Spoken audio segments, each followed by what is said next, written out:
Hello friends and welcome back to Net Forum. Today we are going to make our first program of Python using the classes. Right.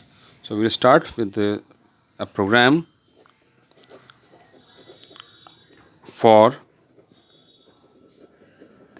addition. Right.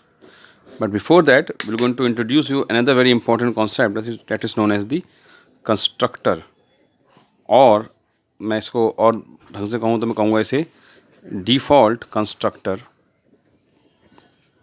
of classes. Right. So we have, in the last class we have already introduced you two important concepts that is known as self and namespace.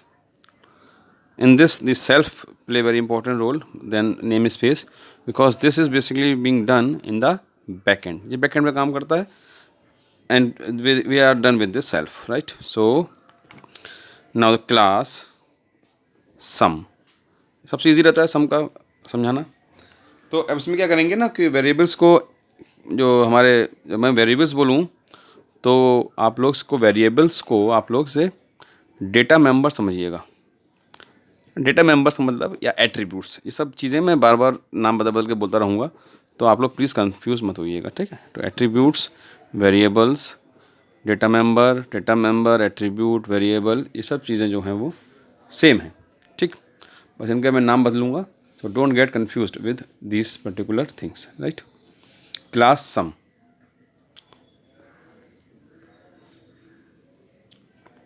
थोड़ा सा zoom बढ़ा देता हूँ मैं इसका और clear हो जाएगा आपको.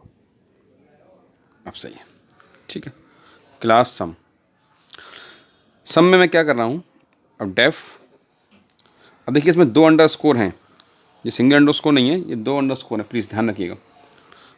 INIT इनिट, ठीक. इसके बारे में बात करेंगे. ये जो होते हैं एक तरीके से मैजिक फंक्शंस कहलाते हैं, इनके बारे में हम बात करेंगे बाद में. इनिट. अब देखिए हमारा मैजिक वर्ड सेल्फ आ गया और यहाँ पे हमने क्या लेंगे, A और B. क्यों? क्योंकि मैं दो वेरिएबल्स लेने वाला हूँ कंस्ट्रक्टर में. इसके अंदर वही मैजिक वर्ड सेल्फ जो कि करंट ऑब्जेक्ट को डिनोट करेगा, equal to A self B equal to B. अभी मैं इसकी वर्किंग समझाऊंगा आपको. ये ऐड कह सकते हैं इसको, कोई फ़र्क नहीं पड़ता उससे. Add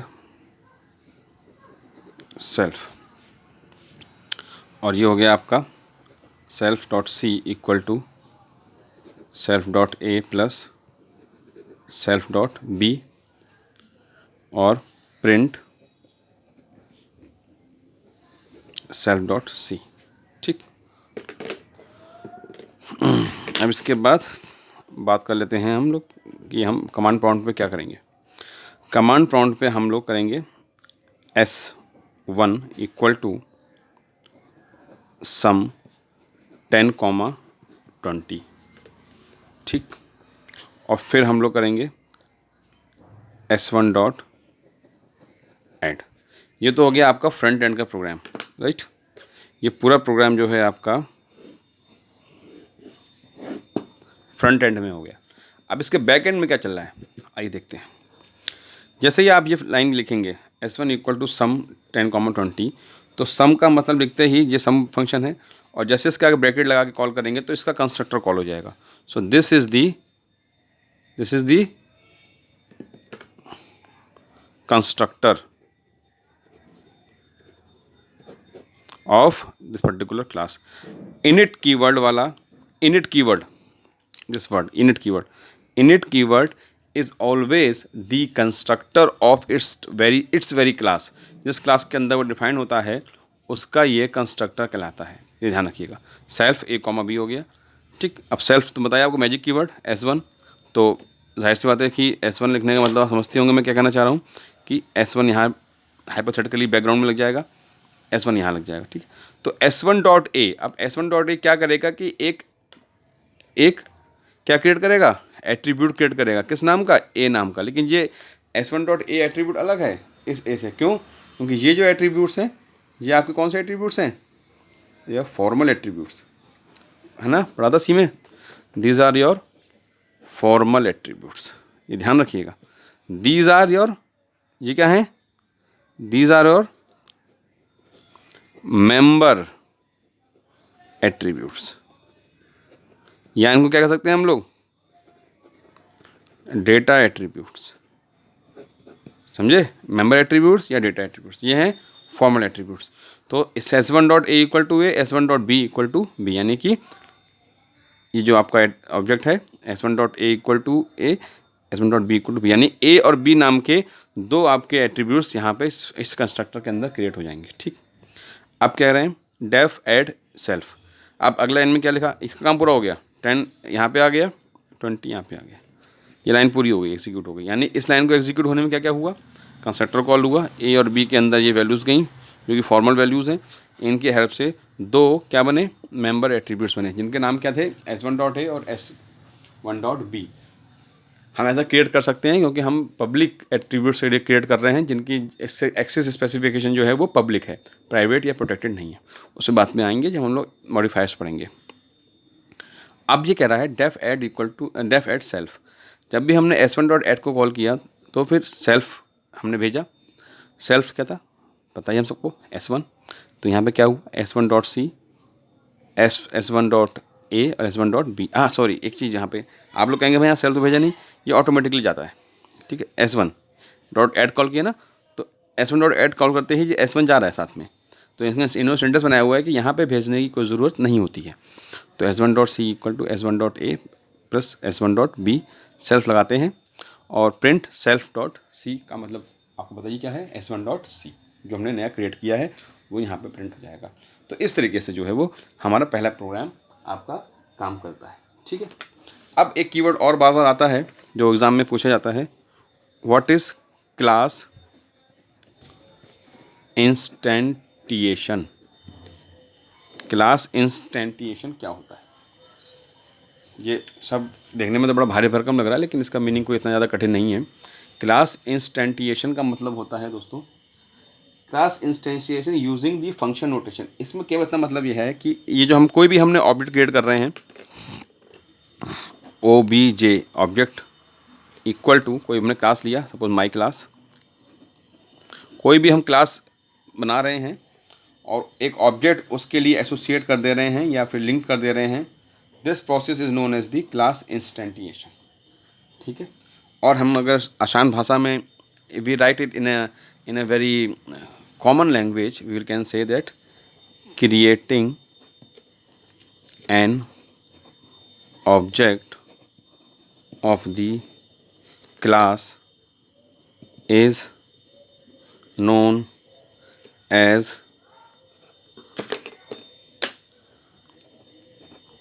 object instantiation, right?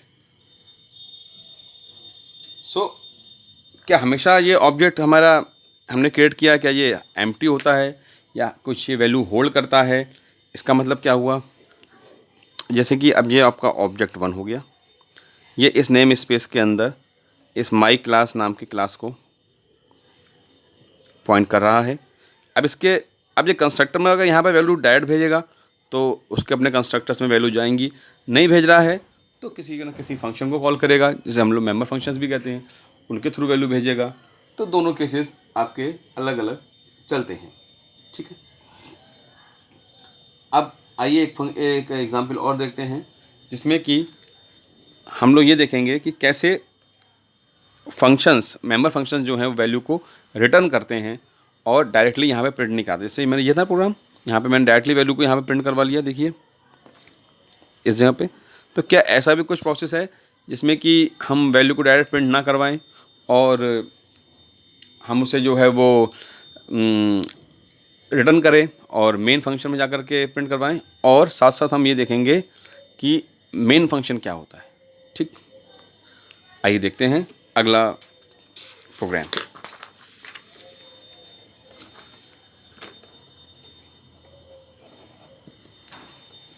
तो दो तरीके के प्रोग्राम हम बनाएंगे। सपोज करिए कि मेरे को कोई नाम प्रिंट करना है और वो नाम जो है वो मेरे को मेन फंक्शन से प्रिंट करना है। एक बार मैं बताऊंगा कि मैं उसको अंदर इंटरनली प्रिंट करवाना चाहता हूँ। तो क्या लिखूँगा, एक क्लास बनाऊंगा, दोनों तरफ स्पेलर बनाता हूँ प्रोग्राम्स को। क्लास नेम, ठीक है, उसके अंदर डेफ इनिट, ये डबल अंडरस्कोर है, प्लीज़ याद रखिएगा, self comma N, self dot N equal to N def show self print self dot N. ठीक है, इसका जो कंस्ट्रक्टर कॉल होगा वह बाद में देखता हूँ, मैं बना देता हूँ इकट्ठा, पहले इसको भी बना लेता हूँ। Class name def init self comma N self dot N equal to N. ये तब प्रोग्राम काम में आता है जब एग्ज़ाम में आता है कि write a class and create a member function such that it return the value back to the main. ठीक है, तो क्या करते हैं, और क्या जब हम बड़ा प्रोग्राम बनाते हैं तो क्या हम हर बार कमांड प्रॉम्प्ट में जाकर रन कराते हैं या हम उसे अंदर भी रन करा सकते हैं। ओह सॉरी, इसकी जगह मैं लिखूँगा थोड़ा चेंज करके, return self dot N. Sorry, इसके अंदर ही आएगा, थोड़ा सा गंदा हो गया है। अब देखिए मेन क्या है, if name equal to main. ठीक है, उसके अंदर मैंने कॉल किया है, यहाँ भी मैं ऐसे लिख दे रहा हूँ, if name equal to main.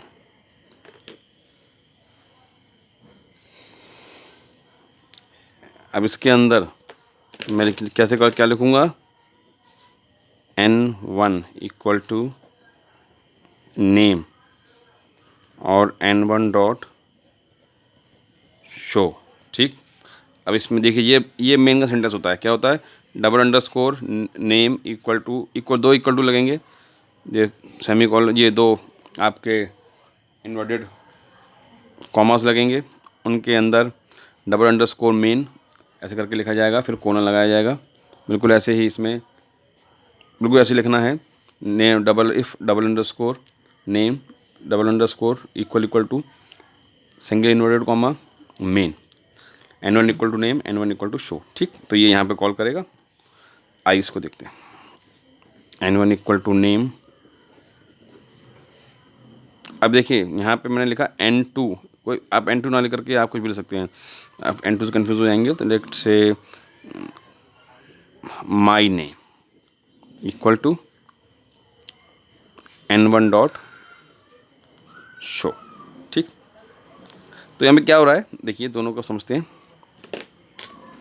क्या हो रहा है कि जैसे मैंने इसको कॉल किया, अच्छा सॉरी एक चीज़ देखिए मैं भूल गया, यहाँ पे अपना नाम देना तो मैं भूल ही गया। प्रिंट क्या करेगा, यहाँ पे हो जाएगा RITURAJ, ऋतुराज दे दिया, यहाँ पे कॉमा लगा लो, RITURAJ ऋतुराज। ठीक है, अब देखिए क्या होगा, जैसे ऋतुराज नाम को मैंने यहाँ भेजा, ये इसमें n1 में आ जाएगा, और सेल्फ डॉट एन की हेल्प से ये यहाँ पे मेंबर एट्रीब्यूट बन करके यहाँ पे इस फंक्शन के अंदर, इस कंस्ट्रक्टर के अंदर बल्कि मैं कहूँगा, नाम से हो जाएगा। बिल्कुल ऐसा यहाँ पे होगा। डेफ शो में मैं जो ऑब्जेक्ट n1 है इसको भेजूँगा बैकएंड पे, बिल्कुल ऐसे ही n1 यहाँ पे जाएगा। प्रिंट यहाँ पे डैट मैंने प्रिंट करवा दिया है, तो n1 dot N that print हो जाएगा। यहाँ पे n1 डॉट एन क्या हो रहा है, रिटर्न हो रहा है। रिटर्न कहोगे कहाँ जाएगा, यहाँ जाएगा, और यहाँ से ये माई नेम में जाएगा। और माई नेम में जब जाएगा तो मैं अगले स्टेप में क्या करवाना पड़ेगा, इसको जिसको प्रिंट करवाना पड़ेगा, प्रिंट माई नेम।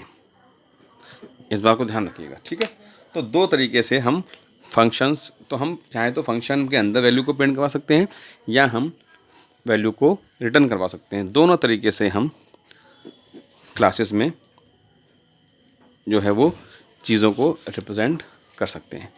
ठीक है, तो इस क्लास में हमने देखा क्लासेस के बेसिक वर्किंग को। अब थोड़ा सा आगे बढ़ेंगे अगली क्लास में और हम इसके कुछ और फंक्शंस को और फंक्शनैलिटीज़ को देखेंगे, कैसे हम एक लिस्ट बनाते हैं, क्या हम लिस्ट में वैल्यू कैसे ऐड कर सकते हैं, है ना। कुछ थोड़ा सा धीरे धीरे इसको आगे बढ़ाएंगे। फिर अगले ही उसके अगले लेक्चर में हम लोग देखेंगे what is the concept of inheritance. तब तक के लिए थैंक यू वेरी मच।